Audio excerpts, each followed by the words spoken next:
దయ్యాలు వేదాలు వల్లించటం అనే మాట మనం పదే పదే వింటాం. మీరు ఎప్పుడైనా చూసారా?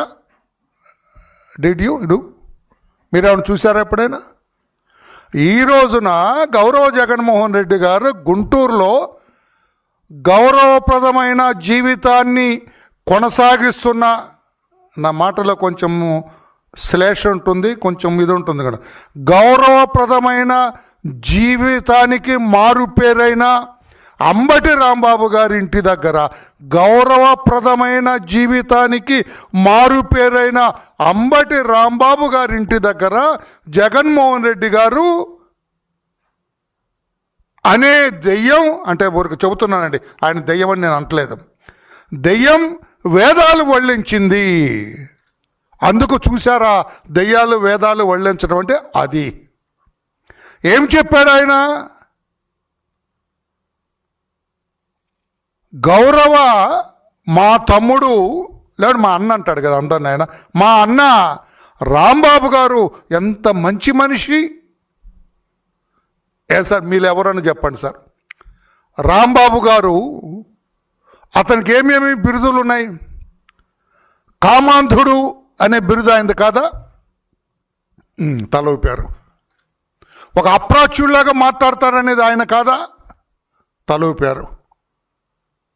నికృష్టులాగా మాట్లాడతాడు అతను అనేది తెలీదా మీకు?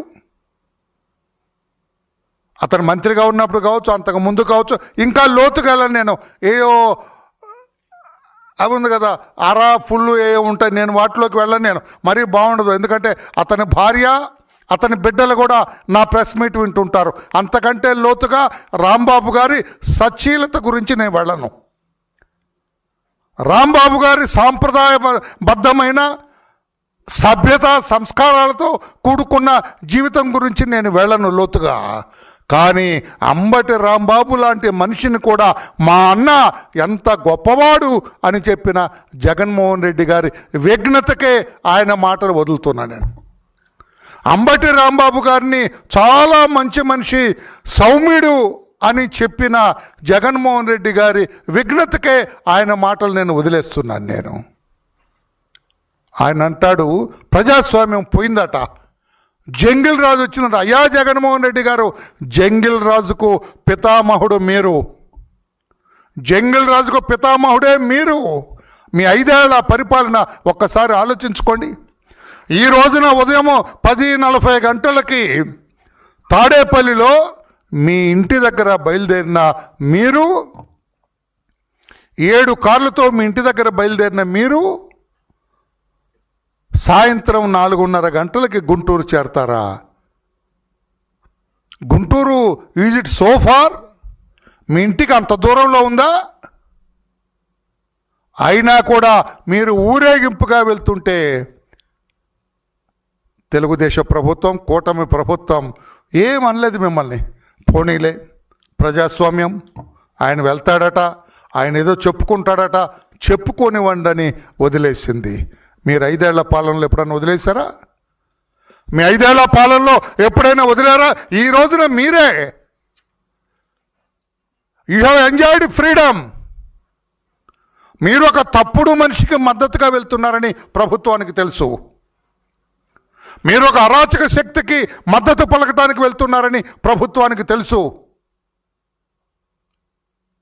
ఒక కామాంధుడు లాంటి వ్యక్తికి మద్దతు తెలపడానికి వెళ్తున్నారు మీరని కూటమి ప్రభుత్వానికి తెలుసు, పోలీసులకు తెలుసు, అందరికీ తెలుసు.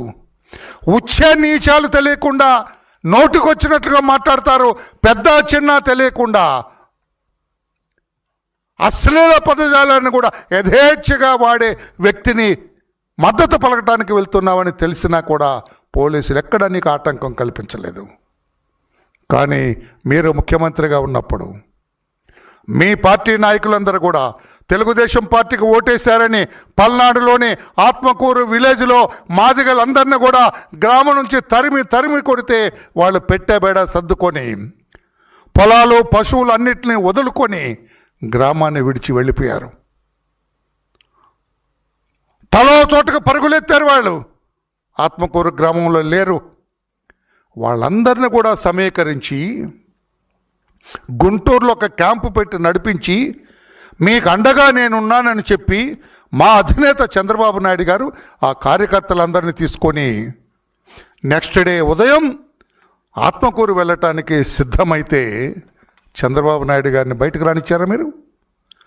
ఆయన ఇంటి దగ్గర గేటు దగ్గర మేమందరం వెళ్ళాం. చంద్రబాబు గారితో ఆత్మకూరు వెళ్దామని ఆయన ఇంటికి వెళ్ళాం మేమందరం కూడా. లోపలికి ఆయన ఇంట్లోకి వెళ్ళిన తర్వాత గేట్లు బిగించి గేటుకి తాళ్ళుతో కట్టి బయటకు రాకుండా బంధించిన ఓ జగన్మోహన్ రెడ్డి, ఆనాడు నువ్వెందుకు చంద్రబాబు నాయుడు గారిని రానివ్వలేదు బయటికి? ఈనాడు నువ్వెందుకు స్వేచ్ఛగా వెళ్ళావు? నువ్వు 28 కిలోమీటర్ల దూరం ఉన్న గుంటూరుకి 26 కిలోమీటర్ల దూరం ఉన్న గుంటూరుకి 5.5 గంటల ప్రయాణం చేశారు. Our government has allowed it. మా ప్రభుత్వం అలౌ చేసింది. కానీ గ్రామం నుంచి తరిమి కొట్టబడ్డ తెలుగుదేశం పార్టీ కార్యకర్తల్ని to restore dum again in that village, ఆ గ్రామంలో మళ్ళీ తిరిగి వాళ్ళని పెట్టడానికి చంద్రబాబు నాయుడు గారు వెళ్తూ ఉంటే చంద్రబాబు నాయుడు గారిని ఇంట్లోంచి బయటకు రానివ్వలేదు. మీరు మాట్లాడతారా? ప్రజాస్వామ్యం గురించి మీరు మాట్లాడతారు. ఇది ప్రజాస్వామ్యం. ఈ రోజు నువ్వు వెళ్ళి ఆ అరాచక శక్తిని పలకరించడానికి 5.5 గంటల సమయం తీసుకుంది. ఎక్కడా నీకు ఆటంకం చెప్పలేదు. అది ప్రజాస్వామ్యం. నీవు ఆ రోజున కట్టింది ఏది ప్రజాస్వామ్యం? ఆ రోజున మాచర్లలో నామినేషన్లు వేయటానికి కూడా అలౌ చేయటం లేదు. అక్కడున్న మీ అనుంగు శిష్యుడైన ఆనాడు ఎమ్మెల్యేగా ఉన్న ఒక అరాచక శక్తి, ఒక దౌర్జన్య శక్తి, ఒక ఫ్యాక్షనిస్ట్ తెలుగుదేశం పార్టీ నాయకుల్ని నామినేషన్ వేయటానికి కూడా రానివ్వట్లేదని చెబితే ఒక విచారణ చేయమని చెప్పి విచారణ కమిటీగా ఆనాడు మా ఎమ్మెల్సీ, ఆనాడు మా మాజీ ఎమ్మెల్యే 2 సీనియర్ నాయకుల్ని చంద్రబాబు నాయుడు గారు మాచర్ల పంపిస్తే మాచర్లలో ఏం చేశారండి? ప్రజాస్వామ్యం గురించి మాట్లాడుతున్న ఓ జగన్మోహన్ రెడ్డి గారు ఏం చేశారు ఆ రోజున మాచర్లలో? తరిమి కొట్టి వాళ్ళకి హత్య చేయడానికి ప్రయత్నం చేశారు, చంపటానికి ప్రయత్నం చేశారు. మీ తురకా కిషోర్ అనే ఒక అరాచక శక్తి అక్కడ పెద్ద ఇనుప పైప్ తీసుకొని ఆ కారుని ధ్వంసం చేసి మా 2 నాయకుల్ని చంపటానికి ప్రయత్నం చేశారు. ఒక్కసారి ఆ వీడియో చూపించు తమ్ముడు, మీరు చూడండి. జగన్మోహన్ రెడ్డి గారు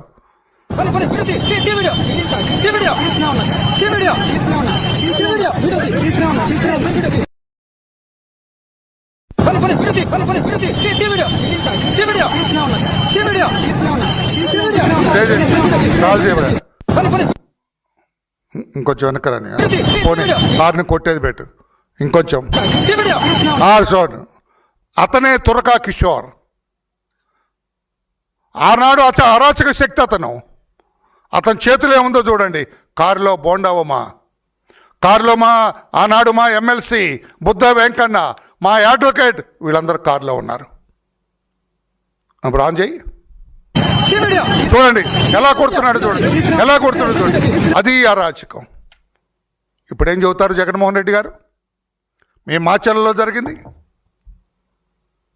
అది అరాచకం అంటే, అది అప్రజాస్వామికం. అక్కడ ప్రజాస్వామ్యం కుంటుబడింది, ప్రజాస్వామ్యం ఎగతాళి చేయబడింది. నామినేషన్లు వేస్తుంటే కొడుతున్నారంటే చూడటానికి వెళ్ళారు. అక్కడ మీరు చూడటానికి వెళ్ళింది ఎవరిని? వచ్చే నీచాలు లేకుండా నోటికొచ్చినట్లుగా అశ్లీల పదజాలంతో, నోటికొచ్చినట్లుగా పెద్ద చిన్న తేడా లేకుండా మాట్లాడిన ఒక అరాచక శక్తిని పలకరించడానికి మీరు వెళ్ళారు. ప్రజాస్వామ్యాన్ని కాపాడటానికి అక్కడ ఏం జరుగుతుందో తెలుసుకోవటం మా వాళ్ళు వెళ్ళారు. ఇష్టం వచ్చినట్టుగా కొట్టారు.